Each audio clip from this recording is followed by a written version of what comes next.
Sex. You were born with the impulse to ensure the continuation of your perspective, to ensure the continuation of you. Reproduction and the successive generation is the continuation of your perspective.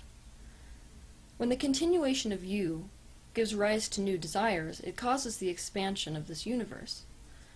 That is why each new generation builds upon the last. Sex is the impulse to ensure the continuation of expansion within this universe. This is why it summons life force forward and often results in pregnancy. It is one of the very first creative expressions within this universe. Sexuality, being an expression of Source, does not have to be rejected in order to reach enlightenment. In fact, it can be a tool which you use to realize enlightenment. It isn't a limit to spiritual growth, which is a belief within many religions today.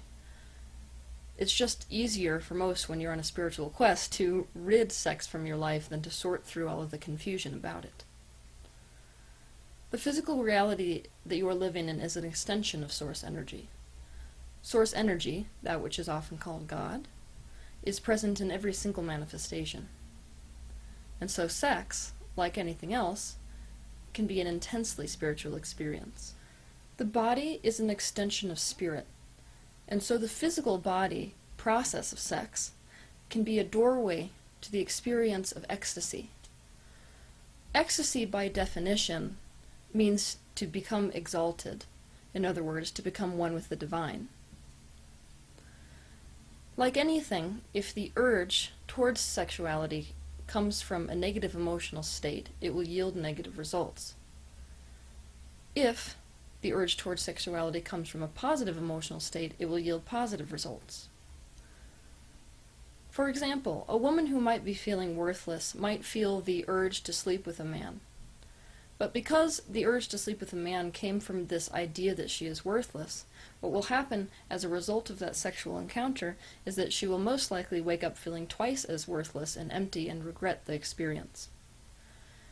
If sex is something which is entered into from the aspect of complete, pure appreciation of one's partner, and the desire to find unification between the two bodies and the two souls, joy will be the outcome of that sexual experience, and there will be no regret experienced as a result of that interaction.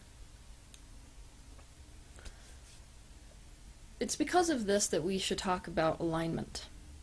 If you are looking to have an enjoyable sexual experience, it is all about the alignment that you have relative to the subject of sex, and this is all about the beliefs that you hold.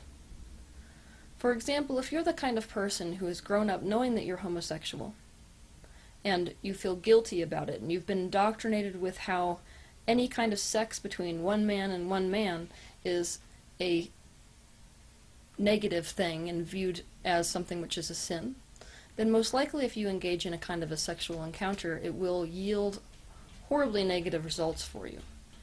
STDs, for example, are a byproduct, a physical byproduct of the misalignment with the concept of sex.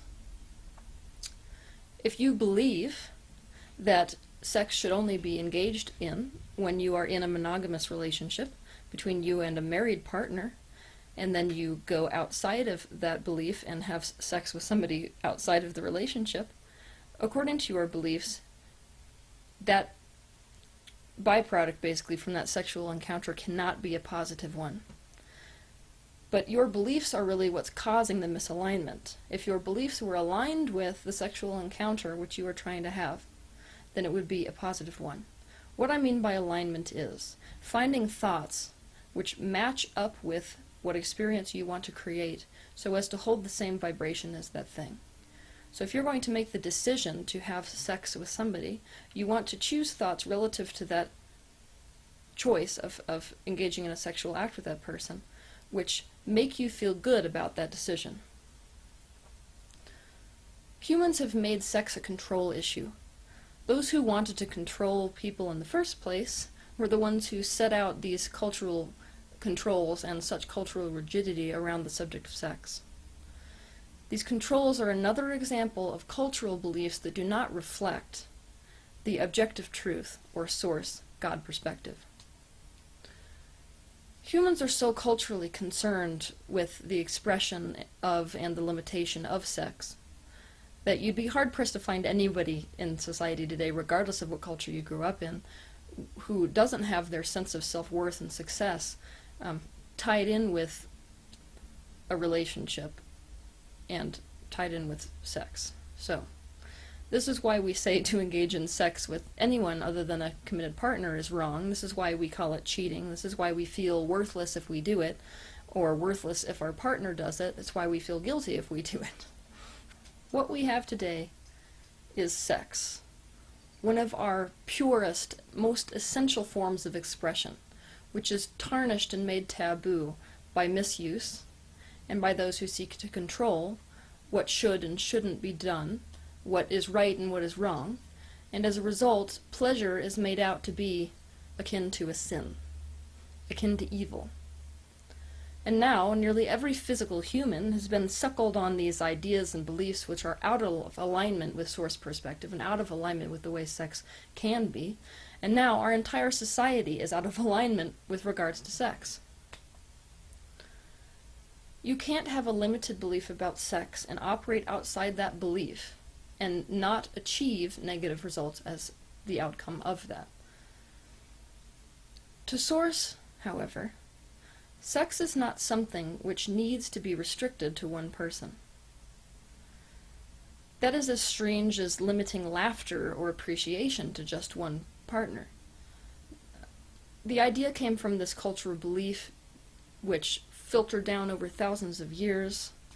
But having said that, it isn't wrong to desire to share in this type of sexuality which is special and only shared between you and one committed partner as an act of devotion.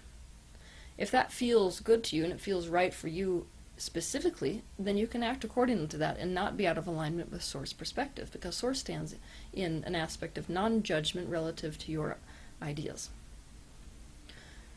If you are in alignment with what is right for you, then you will be lined up with a partner that matches you exactly. What I mean is, if you are able to sort through all of the baggage which you came into relative to the subject of sex, and find within that what is truly authentic to you and your idea of sexual expression, and you are in alignment with you, then you will only be a match to the partner that matches that exact same vibration relative to sex. However, if you're the kind of person who, like most of us, has a mixed bag with regards to vibrations relative to the subject of sex, you will most likely be aligned with a partner who reflects our own insecurities, who reflects our own feeling of being inhibited, and things like this. Shift your beliefs to reflect whatever is right and desired by you. Take the time to recognize what beliefs about sex are cultured within you and which are authentic to you, and live up to the ones that are authentic, the ones which you choose. It is not possible to not invest emotions in sex. It is only possible to change the thoughts that we're thinking relative to sex, and thus, inevitably, your emotions, as a byproduct of your thoughts, will shift to line up with those new thoughts. Love is not a concept which is attached in and of itself to sex. It is something we allow into the expression of sex, or not. Sex, like art, can be an expression of alignment or misalignment. Sex can be an expression of love or hate or self-hate. Sex can be an expression of mutual masturbation. Sex is an expression, like art, which is whatever our thoughts and intentions make it out to be. and your enjoyment of it will reflect those thoughts which you hold about sex exactly. Sex is an organic and natural part of your life experience. It is a natural byproduct or an action which is inspired from the pure positive focus towards another person, so much so that it inspires you towards unity with that person, who, from a third-dimensional perspective, is separate or other. That inspiration towards unity is as natural to life as laughing. Sex can expand consciousness and weave together the polarities of you versus me, of male versus female. Orgasm can be akin to the moment of separation during an out-of-body experience. It is a state of total allowing, so that in the absence of resistance, and in that total openness in the present moment, the floodgates are opened, and the source energy and divine and the stream of energy that is your higher self rushes through your physical body as you hold the exact same vibration that it holds. You exist for a period in perfect resonance with that which is spirit about you. Talk about a spiritual experience. For anyone who is interested in learning how to come into the spirituality of sex, I would highly suggest studying Tantra. Tantra is an art form which is over 6,000 years old, which uses sex as a means to manifest, to expand, and to mold or weave consciousness itself. Sexual expression is the primal creative energy in this universe, which is why all things which we call life are a byproduct of sex. In its truest form, its expression is sacred. Its suppression is not. When you are in alignment with sex, it can be a union of flesh and spirit. And with sex, you have an opportunity to taste of who and what you really are. So now, I can really say it. Go have fun with it. Experimenting with it and purifying your ideas about it is a great way of setting yourself free. Make me see